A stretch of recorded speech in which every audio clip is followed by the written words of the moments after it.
Sarah, honey, it's just for 6 months. I'm begging you. Just sign it, or the bank will take everything. Leo and I will end up on the street. My husband, Kevin, was sobbing, clutching my hands. My mother-in-law, Susan, grabbing at her chest, swore she'd sign the condo over to me the second the threat of bankruptcy passed. I believed them. I signed away my claim to our marital assets, worth over $5 million. I took our son and moved back to my parents' cramped 2-bedroom apartment in a working-class suburb, all to save my family. I scrimped and saved on groceries while he supposedly dealt with creditors. But when I went back to our former home to get Leo's winter snowsuit, the door was opened by the deputy mayor's daughter, wearing my silk robe. And in that moment, I knew. There was no bankruptcy. There was just a plan to replace a wife. But they forgot one crucial detail. Sewn into my son's teddy bear was a flash drive that could send them all to federal prison. For about 10 years. The resolution to this story is a true triumph of justice. The way life sets everything straight in the end will make you want to stand up and applaud. Sarah had always considered herself a happy woman. Not the glossy, Instagram filter kind of happy, but genuinely, truly happy. She had everything a girl from a small town who'd moved to the big city could dream of. A reliable husband, a successful businessman, their 5-year-old son, Leo, a spacious 3-bedroom condo in the exclusive Emerald Tower building in downtown Chicago, a lake house in Wisconsin with a sauna, and a new car. Of course, this happiness had a dark side. Sarah wasn't just a wife, she was a shadow. Kevin, her husband, owned a construction company, Prestige Builders Incorporated. The firm landed major contracts, building luxury subdivisions and shopping malls. Kevin was the face of the company, charismatic, always smiling, dressed in expensive suits. He was the one shaking hands with city officials, cutting ribbons, and giving interviews. Meanwhile, Sarah sat at home behind a powerful laptop, balancing the books. She was a brilliant accountant. Officially, she wasn't on the company payroll. Kevin had insisted on it, for security reasons. "Sarah, you're my secret weapon," he loved to say, kissing her temple as she worked on reports until 3 a.m. "If they ever come after me, you have to be clean. No one can know you hold the keys to the kingdom." Sarah knew everything. She knew how much cash was funneled through shell corporations like Vector Solutions LLC and Daisy Holdings. She knew who Kevin paid kickbacks to, and for how much, to win city contracts. She kept 2 sets of books, one clean version for the IRS, showing minimal profits, and a second, the real one, showing hundreds of millions in undeclared income. She kept quiet.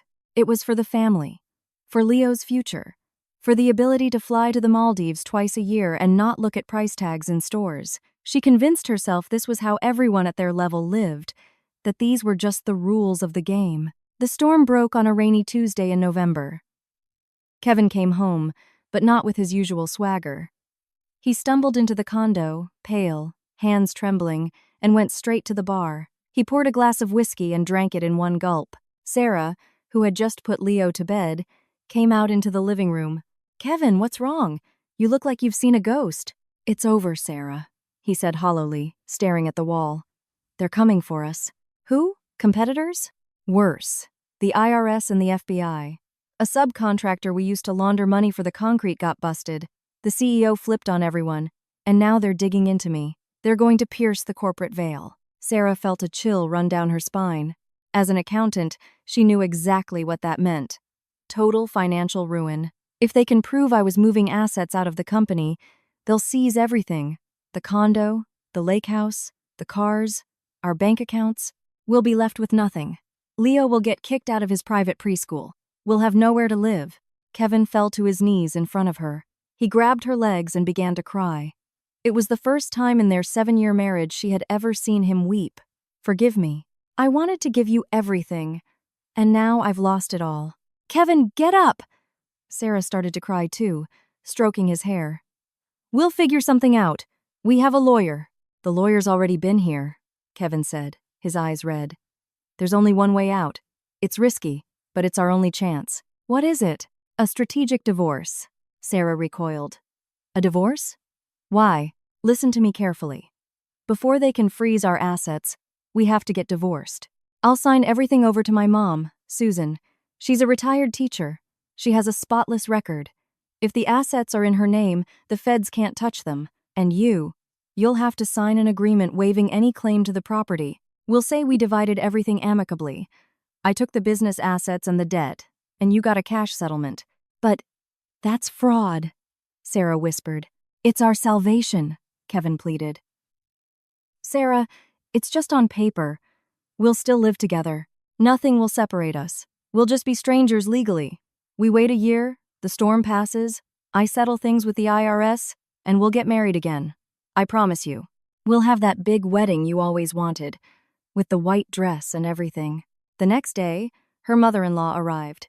Susan, a woman who was normally domineering but knew how to be gentle when it suited her, put on a real performance. She clutched her heart, took her blood pressure medication, and cried in the kitchen. Sarah, sweetie, don't destroy Kevin. He's doing all this for you and Leo. Please, save our family. But Susan, what about the condo? Sarah asked timidly. This is Leo's only home. If we sign it over to you as a gift, Susan straightened up, feigning offense. Are you saying you don't trust me? I'm his grandmother. I would die for that boy. The moment this is all over, I'll sign the deed right back over to you. I swear to God. She made a cross over her heart, and Sarah gave in. She loved her husband. She trusted his mother, and she was terrified of being poor. The divorce process took a month. They filed for an uncontested divorce, as there were no disputes over custody or assets. Sitting in a lawyer's office, Sarah's hand trembled as she signed a backdated postnuptial agreement, supposedly created 3 years prior, stating that all major assets belonged to the husband. Then she signed the settlement agreement. According to the documents, Sarah received her old 2015 Toyota Camry. 2. A one-time cash payment of $10,000, for which she signed a receipt right there. Without receiving a dime, Kevin received 3. The condo in the Emerald Tower, market value $2.5 million. 4. The lake house in Wisconsin, valued at $1.5 million. 5. A new Mercedes GLE, valued at $120,000. 6. All commercial properties and equipment owned by the company. That same day, Kevin filed a quitclaim deed, transferring the properties to his mother. Susan was now the official owner of an empire built, in large part, by Sarah's labor. Well, that's that. Kevin exhaled as they left the lawyer's office. He hugged Sarah so tightly she felt her ribs creak. You're my hero. You saved us. Now for phase 2. What phase 2? We have to live separately. What? Sarah froze in the middle of the sidewalk. You said we'd still live together. Honey, be logical. If we get divorced but keep living in the same apartment, any investigator will prove the divorce is a sham. That's a federal offense. We'd go to jail, and they'd seize the property anyway. We have to create the appearance of a real separation, at least for a few months. And where am I supposed to go? Stay with your parents for a little while. They have room. I'll stay here. Hold down the fort. I'll pretend to be a lonely bachelor. I'll come visit you every night.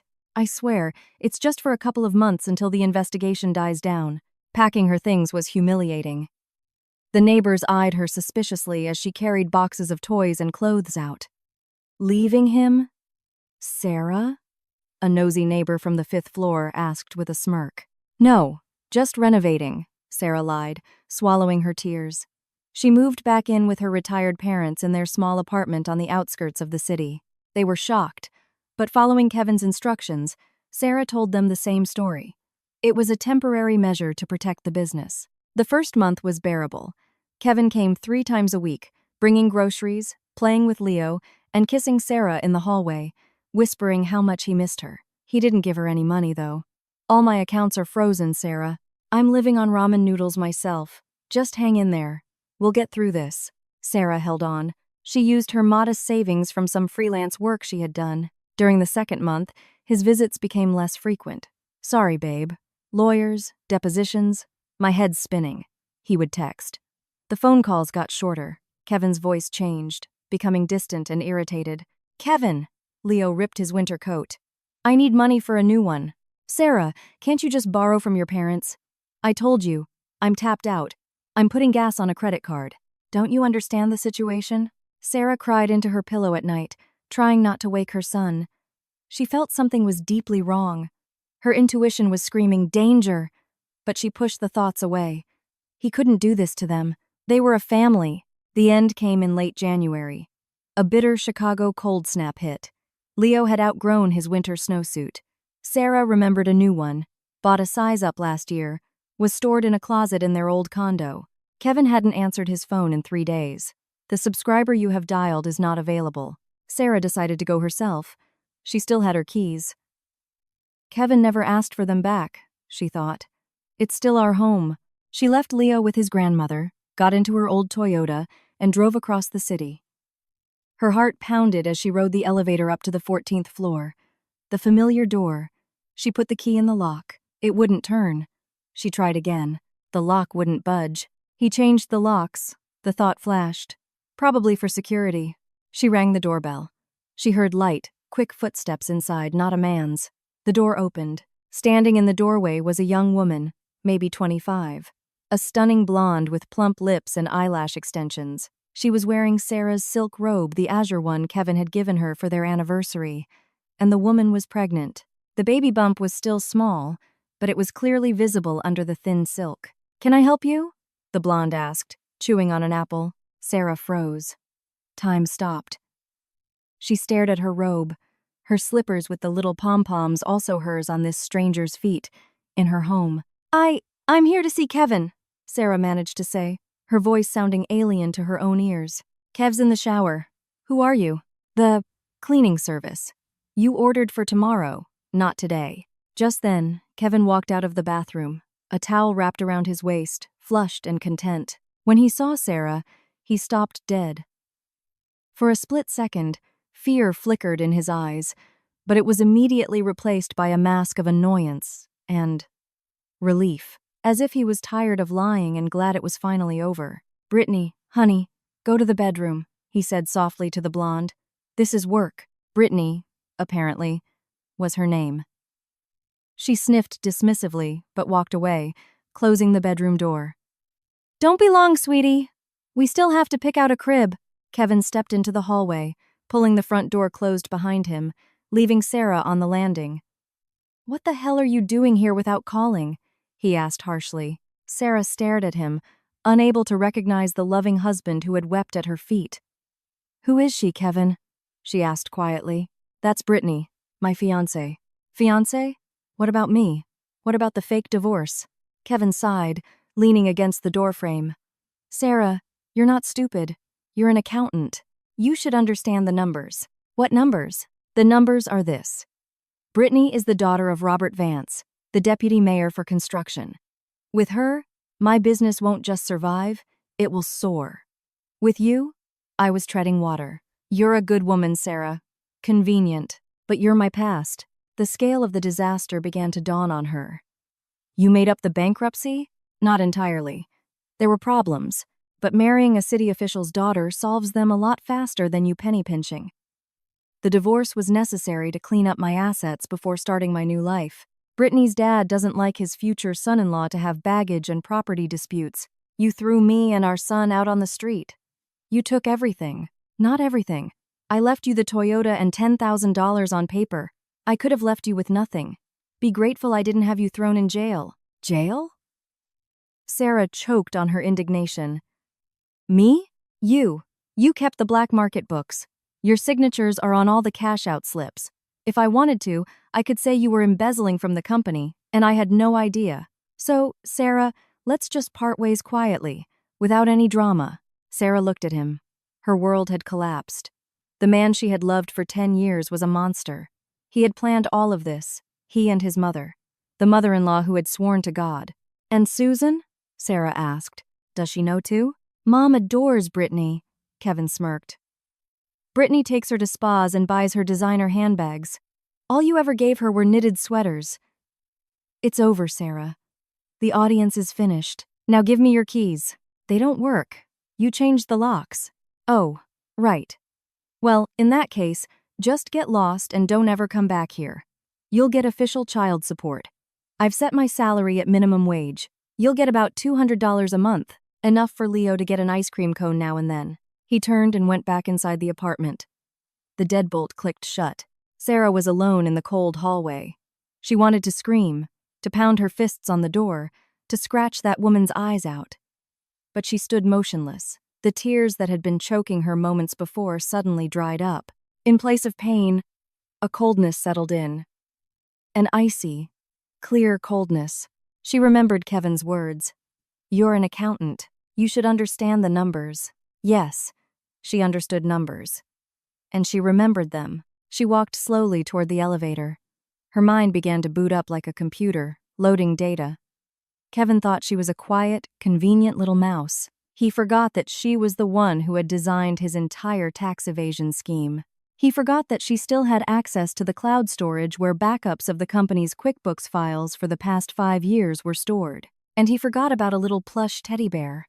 An old, worn bear that Leo slept with every night. A year ago, when Kevin first mentioned the possibility of an audit, Sarah, driven by professional paranoia, had sewn a micro flash drive into the bear's paw. On that drive was an archive, a kill file as she called it to herself. It contained audio recordings of Kevin's conversations with city officials he loved to brag to his wife and would put them on speakerphone, while she secretly recorded them on her phone for backup so she wouldn't forget the details. It had scans of the black ledger with off-the-books payroll, a registry of bribes with names and dates. Sarah got into her old Toyota. Her hands were shaking, but she forced herself to turn the key in the ignition. "You're right, Kevin," she said to her reflection in the rearview mirror. "I'm your past, but I'm the past that's going to bury you." She pulled out her phone. There was one contact in her address book, Agent Miller, FBI. He was a former head of security for a competitor whom Kevin had brutally cheated 3 years ago. Miller had lost his job then and had sworn revenge. Sarah knew he had since landed a job in the Bureau's Economic Crimes Division. She pressed the call button. "Hello, Agent Miller. This is Sarah Collins, Kevin's ex-wife." "Well, Sarah, good to hear from you." "To what do I owe the pleasure? Kevin screw someone over again?" "He screwed me over. And the United States government. Agent Miller, I have a gift for you." "What kind of gift?" "A flash drive. It contains the entire criminal empire of Prestige Builders. All the schemes, the money laundering, the bribes for the last 5 years, including the kickbacks to Deputy Mayor Robert Vance." There was a stunned silence on the other end of the line, followed by a low, satisfied laugh. "Sarah, are you serious right now? The deputy mayor?" "Absolutely. And I'm willing to be a cooperating witness in exchange for protection and a good lawyer to help me get my property back." "Get over here, Sarah. I'm putting on a pot of coffee and calling for a SWAT team. It looks like we're going to have a very interesting evening." Agent Miller's office at the FBI field office felt like a bunker. The blinds were down, a server hummed in the corner, and stacks of files covered his desk. Sarah sat in a hard chair, clutching the now unstitched teddy bear. Miller, a heavy-set man with a sharp gaze, inserted the tiny flash drive into a secure government laptop. "Well, Mrs. Collins, let's see what you've brought us." Silence, broken only by the clicks of his mouse. A minute, 2, 5. Finally, Miller leaned back in his chair and let out a low whistle. "Damn. You didn't just bring us ammo, Sarah. You brought us the whole nuclear arsenal." He turned the monitor toward her. "It's all here. The black ledger for 5 years, money laundering through shell companies, and the best part," he opened the audio folder, "recordings of his calls with Robert Vance, our untouchable deputy mayor." "Kevin liked to put people on speaker when he'd been drinking," Sarah said quietly. "He'd brag about how he handled things. I recorded it on my watch." "Brilliant." Miller hit the button on his intercom. "Get me an operations team. Now. And get the U.S. Attorney's office on the line. We have material for a RICO case, racketeering and bribery. We're taking them down." Sarah stood up, her knees trembling. "Agent Miller, what about my property? The condo, the lake house? It's all in my mother-in-law's name." "Don't worry. As part of the case, we'll get a court order to freeze all of it. Your mother-in-law will be charged as an accessory to money laundering. We'll have all the property transfers voided. But you'll need to be patient. Right now, you're our star witness.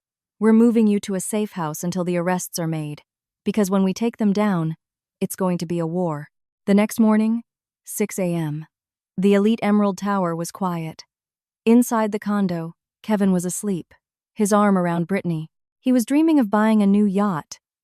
Brittany, the spoiled official's daughter, slept beside him, dreaming of new diamonds. In the guest room, formerly Leo's bedroom, now converted into a walk-in closet, Susan snored softly. She felt like the queen of the world. The condo was in her name, her son was rolling in money, and her new daughter-in-law came from high society. This idyllic scene was shattered by a deafening crash. The Italian-made, reinforced front door flew off its hinges, taking a chunk of the wall with it, struck by a hydraulic ram. FBI! Everybody down! Down on the floor! Men in tactical gear, helmets, and carrying assault rifles stormed the apartment. Kevin shot up in bed, completely disoriented. What? Who are you? I'll have your jobs! On the floor! Hands behind your head! A professional takedown sent him sprawling, his face pressed against the expensive hardwood floor. Zip ties cinched tightly around his wrists. Brittany was screaming, pulling the duvet over her head. Don't touch me! I'm pregnant! I'm the deputy mayor's daughter! My dad will have all of you fired. From the next room came Susan's wailing. Robbers! Burglars! Kevin, do something! Agent Miller walked into the bedroom, dressed in a suit, calm, with a slight smirk. He stepped over Kevin, lying in his boxers, and approached the bed where Brittany was having a meltdown. Miss Vance, please get dressed. You'll be coming with us as well. Where? I'm calling my father. Your father is a little busy right now, Miller said coldly. He's having some visitors from the FBI as well, so calling him won't do you any good. Phone's on the table, please. They hauled Kevin to his feet. He was shaking, trying to maintain some shred of dignity. Miller! He recognized his old foe. This is a setup. How much did my competitors pay you? Nothing, Kevin. This one's a gift. From the heart. From who? From your ex-wife, Sarah.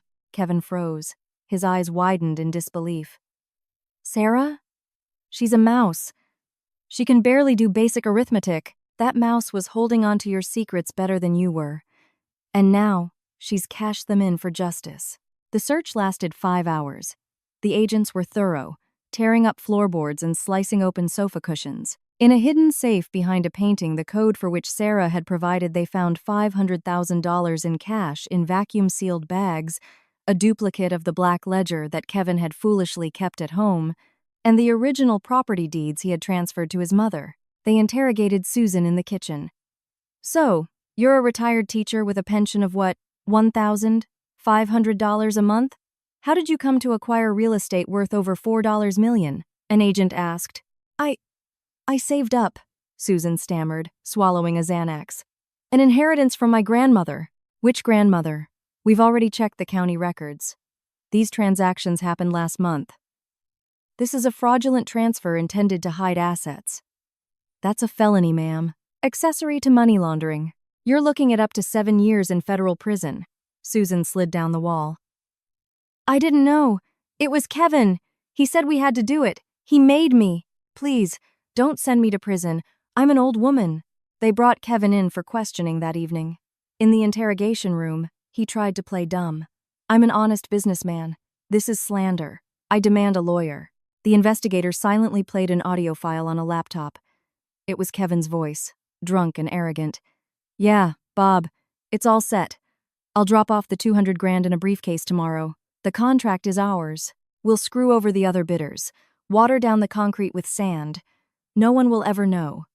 The building will stand for a year, and after that, who cares? Kevin's face turned green. That's a deepfake. AI! The investigator then threw a printout from the flash drive onto the table. The bribery ledger. Your handwriting. And we have a sworn statement from your lead accountant, Sarah Collins. She took a plea deal. Kevin knew it was over. Sarah, the woman he had kicked out into the cold, had destroyed him. I want a deal, he screamed. I'll give you everyone. The deputy mayor, the governor. Too late, Kevin. Sarah already gave us everyone. You're no longer valuable to us as a witness. You're the head of a criminal enterprise. You're looking at 15 to 20 years. Susan was taken to the hospital with a heart attack right from the interrogation. Whether real or feigned was a secondary question. She lay in a bed with an IV drip. Sitting beside her was Brittany, the elite fiancée. Brittany was makeup-free, angry, and on edge. She had been released on her own recognizance. "Brittany," the older woman whispered, "call your father. Tell him to get us out of this. It's all a mistake. Kevin will fix it." Brittany looked at her with icy hatred. "What father, Susan? My father was arrested because of your idiot son. Your son's recorded confessions led them straight to my dad's offshore accounts. He sank my father, and he sank me. They've already seized my car and frozen my credit cards." Brittany stood up, adjusting the fur coat that hadn't yet been confiscated. "I'm flying to Turkey before they put me on a no-fly list." "What about me?" Susan cried. "And the baby? You're pregnant. The heir." Brittany let out a harsh, cynical laugh. "What heir? Are you serious? I'm not pregnant." It was a silicone belly. A pity pillow. Kevin wanted my dad to fast-track a building permit, so we invented an heir. I only wore it when I came to visit you. "Not pregnant?" Susan clutched her chest. "No, and thank God for that. I have no intention of having a convict's baby. Goodbye. They're going to seize your condo anyway. You have nowhere to go." Brittany walked out, slamming the door. Susan was left alone in the hospital room that smelled of disinfectant and despair. She thought of Sarah Quiet, dependable Sarah, who used to cook her soup, drive her to doctor's appointments, and never lied. "Oh, God," the old woman whispered. "What have we done?" A week later, Sarah was allowed to return to the condo. While the investigation continued, a judge issued an emergency order. The condo was placed in Sarah's custody as the sole residence of a minor child. Agent Miller had connected her with excellent lawyers who argued that the property transfer was fraudulent and that federal funds, from a first-time homebuyer's grant, had been used in the original purchase, making the illegal transfer even more egregious. Sarah opened the door with her own key. The FBI had drilled the locks during the raid and installed new ones. The apartment was silent and in shambles. Torn floorboards, slashed furniture, the signs of the raid were everywhere. Brittany's clothes were strewn across the bedroom, the ones she hadn't had time to grab. Sarah walked into the kitchen. A dirty coffee cup and an ashtray full of lipstick-stained cigarette butts sat on the counter. She opened a window, letting in the freezing air, clearing out the smell of another woman's perfume and betrayal. "Mommy, are we home?" Leo asked, walking in behind her. "We're home, sweetie," she said, hugging him tightly. Now we're really home. She had won the first battle. She had a roof over their heads again. But the war wasn't over. The trials were still ahead. Kevin, cornered, would fight dirty. His lawyers would try to have the evidence thrown out, and Susan, once she recovered from the shock, would probably try to play the victim. Her phone buzzed in her pocket. An unknown number. "Hello? Sarah Collins?" A gruff, unfamiliar man's voice. "A message from Kevin. He wants you to know you made a big mistake. He's still got friends on the outside, and they're not happy you talked. A flash drive is great, but no witness, no case. Think about that the next time you cross the street." The line went dead. Sarah slowly lowered her hand. Kevin hadn't given up. He was making threats, even from jail. She looked at her son, who was playing with the very same teddy bear. There was no fear, only a cold fury. "Agent Miller," she said, dialing her protector's number. "I'm being threatened." "Who?" "Friends of Kevin's." "Excellent." Miller's voice was grimly satisfied. "That means we've got them rattled. Don't worry, Sarah. Starting today, there'll be a surveillance team outside your building. We'll catch every last one of them." Life under protection wasn't like a James Bond movie. It was a suffocating, sticky paranoia. Sarah lived in her reclaimed condo like a fortress under siege. The blinds were drawn even during the day. An unremarkable sedan with two of Miller's agents was parked permanently across the street. Leo wasn't going to preschool. It was too risky. Sarah worked from home, but the numbers swam before her eyes. Every knock at the door made her jump. A call from another unknown number came on a Wednesday evening. Sarah hit the record button on her phone before answering. "Yes? Mrs. Collins." The voice was smooth, with a hint of a Brooklyn accent. "This is Artie Russo, your husband's legal counsel. We'd like to meet, discuss the terms of a settlement." "I don't have a husband," Sarah cut him off. "And I have nothing to settle. All questions can go through my lawyer or the FBI. Now, Why be so formal? The voice hardened. Kevin is prepared to compensate you for your emotional distress. $10 million. Cash. Today. All you have to do is withdraw your statement. Tell them you found the flash drive on the street and don't know who it belongs to. Say the audio recordings were a prank, a deepfake. And if I say no? If you say no, Mrs. Collins, you have a young son. He goes to the park. He plays outside. Accidents happen. A brick falls off a roof.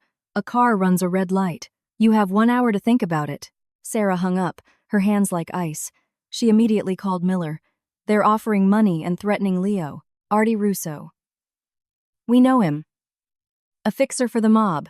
This means Kevin's out of legal options and has moved on to hiring thugs. Miller's voice was tense. They're getting desperate. They need to shut you up before the trial at any cost. Sarah, listen to me. Don't leave your apartment for any reason. One of my men is coming up right now to stay inside with you. We'll put an armed detail right in your hallway. An hour later, the doorbell rang. Sarah looked through the peephole. Susan was standing there. Her mother-in-law looked pathetic. She wore an old coat. Her fur had been seized as an asset acquired with criminal funds. In her hand was a plastic bag. Her face was gray, with dark circles under her eyes. One of Miller's agents stood beside her. Mrs. Collins, this woman insists on seeing you. Should I let her in? Sarah hesitated for a second. This woman had betrayed her, thrown her out. But now, she looked like a beaten dog. Let her in. Susan shuffled into the entryway. She didn't cry or scream. She just sat down on the bench and buried her face in her hands. I have nowhere to go, Sarah. They sealed my apartment. My bank accounts are frozen. That Brittany stole the last of my cash, what little I had at home. I slept at a bus station last night. Sarah stood with her arms crossed. And why did you come here? What am I to you? A stranger. Forgive me, Susan said in a muffled voice. I'm a stupid old woman. Kevin! He called me from jail. Yes, he has a phone in there. He didn't ask how I was, or where I was living. Susan looked up, her eyes filled with terror. He said, Mom, find money. Sell a kidney. But get me $5 million. I need to pay some people to take care of the problem with Sarah. Sarah's blood ran cold. He asked you for money for my murder. He said take care of the problem. But I understood, Sarah. He's lost his mind. He was screaming that it was all your fault, that you put him in jail. I told him I had nothing, and he cursed me. He said, then drop dead in a gutter if you can't help your own son. A heavy silence filled the room. Sarah looked at the woman who, just a month ago, had been picking out new curtains for her condo and dreaming of a grandchild from the deputy mayor's daughter. Now she was homeless, and her beloved son was willing to kill the mother of his child. I won't throw you out, Sarah said quietly. You can stay, for Leo's sake. He misses his grandmother. But if you say one single word in Kevin's defense, you're gone. Susan crossed herself. He is dead to me. The nightmare came that night. It was around 3 a.m. Sarah couldn't sleep and was on her laptop in the kitchen, going through old files, looking for anything she might have missed. The young agent, Alex, was on watch in the living room. Susan was asleep on the couch. Suddenly, a sharp whistle from the street was followed by the sound of shattering glass. A heavy object flew through the living room window. The building was only on the second floor of its podium, a bottle. It hit the far wall and exploded, and the room was instantly engulfed in flames. A Molotov cocktail. The smell of gasoline and burning fabric filled the air. Fire! Susan shrieked, jumping up from the couch as the flames licked at it. Agent Alex reacted instantly. Sarah, grab Leo and get out. Stay low. He ripped a heavy coat from the rack and started beating at the flames on the sofa. Sarah bolted to Leo's room. Leo, buddy, wake up! The sleepy child started to cry. Sarah grabbed him, wrapped him in a blanket. Thick, acrid smoke was already creeping down the hallway. We have to go! Alex yelled. I can't put this out. There's an accelerant. Call 911. They scrambled out onto the landing. Susan, coughing, was dragging a bag with her documents, having learned her lesson. From the street below, they could hear shouting and what sounded like gunshots. It was Miller's surveillance team, intercepting the arsonists. An hour later, the fire was out. The condo was damaged but not destroyed. The living room was a charred wreck, and soot covered everything. It was uninhabitable. Sarah, Leo, and Susan sat in Agent Miller's car. Miller was furious. We got 2 of them. Junkies, hired for a fix. But we know who ordered it. A little message from Kevin's friends. They decided not to wait for the trial. He turned to Sarah. The games are over. They've gone off the rails. We're moving you to a secure federal facility. A safe house in the suburbs. Perimeter fence. Armed guards. A fly couldn't get in there. And Kevin? Sarah asked, holding her trembling son. Will he just keep running this from his cell? Not anymore. We've cut off his oxygen. His phone has been confiscated. He's in solitary. But he has one resource left. Money. The money we haven't found. Miller looked at Susan. Mrs. Collins, we need your help. Kevin has a stash somewhere. Not the cash in the safe. An operational fund. Cash or crypto he uses to pay these animals. Do you know where it is? Susan, still covered in soot, looked up with shaking hands. I don't know. He never told me anything specific. He just mentioned a blue folder once. What blue folder? A year ago, when he first started getting involved with the deputy mayor, he brought home a blue folder. He said, Mom, this is for a rainy day. If I get locked up and Sarah betrays me, this is my golden parachute. Hide it somewhere nobody will ever find it. Not even me. And where is it? Susan started to cry. I hid it at the lake house. I buried it in the greenhouse, under the tomato plants. The lake house? Miller frowned. That property is seized. It's sealed. But the grounds are accessible.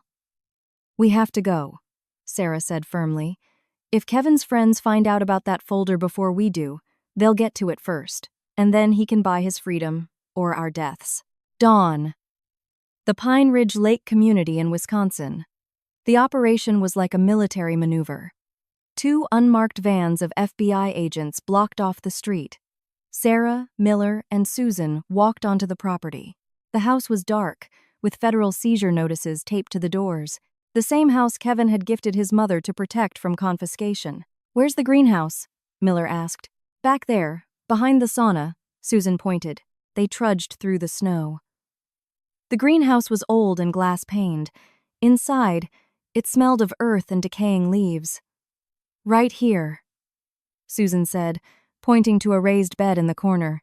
I put it in a big glass jar, sealed the lid, and buried it. An agent brought a shovel and dug. Once, twice.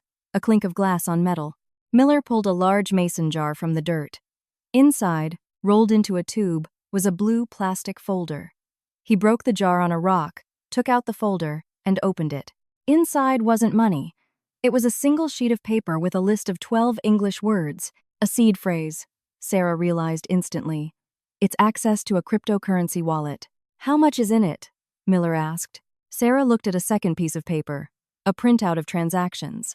Based on the dates of these transfers from the company, about $3 million worth of Bitcoin.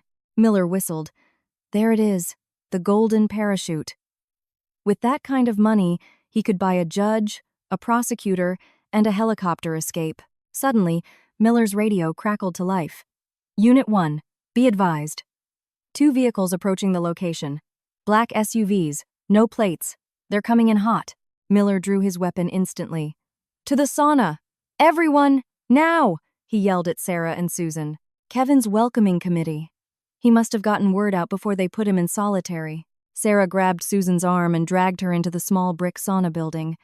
They had barely slammed the heavy iron door shut when gunfire erupted outside. It was terrifying. Bullets ricocheted off the brick walls, mixed with shouts and the pop of flashbang grenades. Susan sat on the floor, her head in her hands, praying, Oh God, save us. Kevin, what have you done? Sarah clutched the blue folder. She knew the fight outside wasn't just about the folder. It was about her life. As long as they thought she had it, she was a target. The chaos ended as abruptly as it began. 5 minutes later. The sauna door opened. Miller stood in the doorway, his face smudged with soot, but grinning. Come on out. Party's over. On the snow, 6 armed men lay face down, being zip-tied. The SUVs were riddled with bullet holes. Who are they? Sarah asked, looking at one of the attackers, a huge man covered in tattoos. These are Artie Russo's boys, the lawyer. He decided to make a play for the whole pot. He was going to grab the crypto and leave Kevin to rot. Classic. Miller took the paper with the seed phrase from Sarah. It's over, Mrs. Collins. Finito. We're transferring these funds to a seized asset account at the Treasury. Kevin is officially broke. He has no more money to pay lawyers, hitmen, or bribe guards. He's bankrupt in every sense of the word. Jail. The warden's office. They brought Kevin in, handcuffed. An investigator and Agent Miller were sitting at the table. Miller slid a photocopy of the seed phrase across the table. Recognize this, Kevin? Kevin turned so pale he was the color of the wall. How? My mother? She talked. After your friends nearly burned her alive along with your son.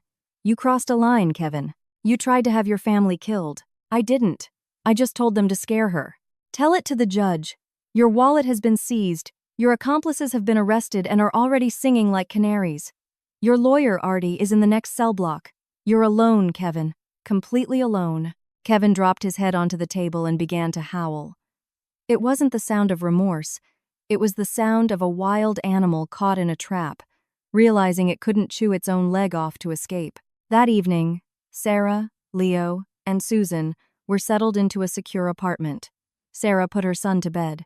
Susan sat in the kitchen, staring out the window at the city lights. Sarah, she said quietly, what's going to happen to me? Am I going to prison? Agent Miller said he'll recommend probation. You cooperated with the investigation. You gave them the crypto wallet. They'll take that into account. But where will I live? They're going to take my apartment. Sarah looked at the broken old woman. She could have kicked her out, taken her revenge, said, remember how you threw me out? But Sarah was different. I have the Toyota and the $10,000 the court will award me for damages. We'll sell the car, get you a small studio to start. And after that, we'll see. I'm not a monster, Susan. I'm not your son. Her mother-in-law began to weep. She slid off her chair and tried to kiss Sarah's hand. Forgive me, my dear. Don't do that. Sarah pulled her hand away. Just live your life, and pray that one day, Leo will be able to forgive you. Sarah's phone vibrated on the table.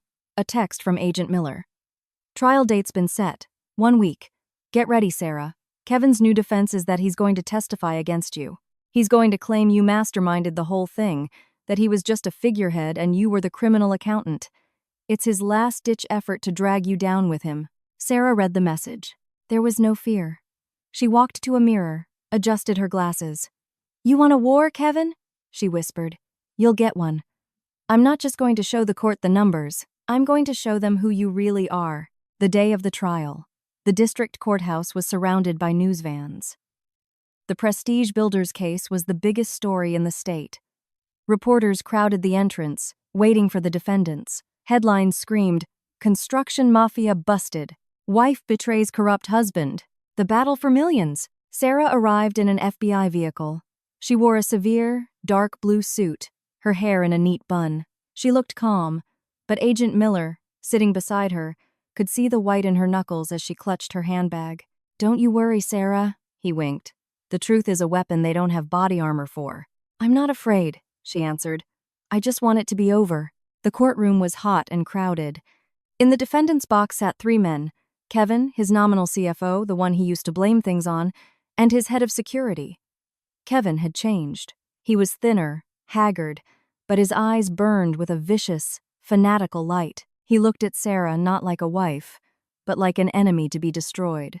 The judge, an older man with a weary face, called the court to order. The U.S. attorney read the indictment. Racketeering, wire fraud, bribery, money laundering. The potential sentences were staggering, up to 20 years. Then, Kevin spoke. He had fired his public defender, deciding to represent himself. Your Honor. Kevin's voice rang out. I am a victim. I am just a builder. I built homes, schools, community centers. I don't understand finance. He turned and pointed a finger at Sarah, who was sitting in the front row. She is the mastermind. Sarah Collins. She ran all the books. She designed the tax evasion schemes. I signed documents without reading them because I trusted my wife. She manipulated me. And when I decided to divorce her after discovering her crimes, she framed me, planted a flash drive, and fabricated evidence. A murmur went through the courtroom. Reporters scribbled furiously. Sarah sat tall, meeting his gaze without flinching. "Order in the court!" The judge banged his gavel. "Mr. Collins, do you have any proof of these claims?" "Of course." Kevin produced a stack of papers. "Here are her signatures on cash payout orders. Here are wire transfers made from her IP address. She was moving money to her own offshore accounts." Sarah recognized the documents. They were clumsy forgeries, created after the fact. The prosecutor called his star witness to the stand. Sarah walked to the witness box. "Mrs. Collins," the prosecutor began, "the defendant claims you were the organizer of this criminal enterprise. What is your response?" Sarah took a deep breath. She pulled a small remote from her handbag. "Your Honor, I ask the court to admit into evidence these video exhibits and this financial analysis prepared by an independent forensic accounting firm."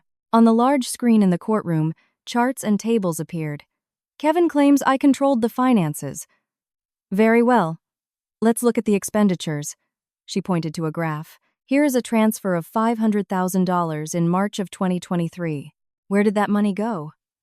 "To the purchase of a condominium for Miss Brittany Vance.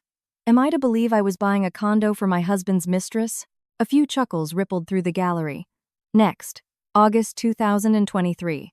The purchase of a Mercedes GLE, registered to Susan Collins, the defendant's mother. Was I buying a luxury car for my mother-in-law while I was driving a 2015 Toyota?" Kevin started to look nervous. "You made me do it, to hide the money." "And finally," Sarah played an audio file. Kevin's voice, drunk and cheerful, filled the courtroom. "Sarah's a fool. She sits there balancing the books, counting pennies, while I'm skimming millions off the top. The key is to make sure she never finds out how much I'm really making. Let her think we're on the edge of bankruptcy." Kevin leaped to his feet. "That's a fake. That's AI." "That is a recording from a device seized during the search of your residence," the prosecutor said calmly. "The FBI crime lab has confirmed the voice is authentic." Kevin collapsed back into his chair. He knew his story about the mafia wife was in tatters, but he had one last card to play. "I demand to call a witness," he shouted. "Susan Collins, my mother. She will confirm that Sarah threatened us, that she blackmailed me into signing over the condo." The courtroom door opened. Susan walked in. She looked frail, using a cane, wearing a simple dress, but her eyes were clear and hard. She walked to the witness stand without looking at her son. "Mom!" Kevin yelled. "Tell them the truth. Tell them how she blackmailed us." Susan turned to face him. "The truth, son?" "All right." She looked at the judge.